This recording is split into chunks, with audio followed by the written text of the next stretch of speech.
Okay, the next thing I was going to talk about is that study that's going around about the keto diet being potentially linked to type 2 diabetes.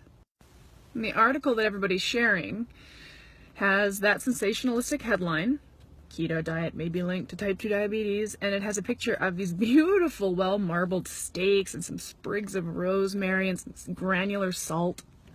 So the obvious problem is that people really have a hair trigger share button finger, and they'll share an article based on the picture and the headline without reading the article or clicking through the accompanying study. So then this article headline next to this beautiful Whole Foods photograph, it just tells a really damaging story. It's just so annoying. Anyhow, a few people who I kind of roll with have really dived in and read the actual study that article headline is talking about. And in the conclusion of that study, it says a low carbohydrate, high fat ketogenic diet is not linked to obesity and type 2 diabetes, but a high fat, high carbohydrate diet sure is.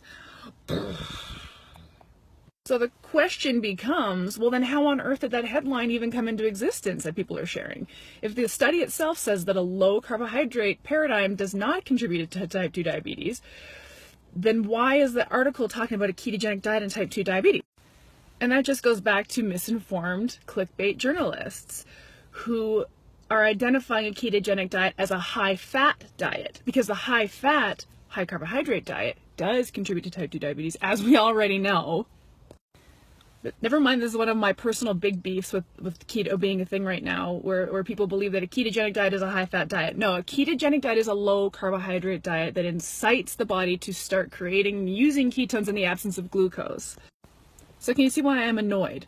I'm looking at this beautiful photography of steak floating around the social sphere with this bullshit headline underneath that links through an article written by a dumb journalist who doesn't even really know what they're talking about, that then links out to a study whose conclusion actually contradicts the bullshit headline accompanying the beautiful steak picture that people are just sharing without reading. Ugh!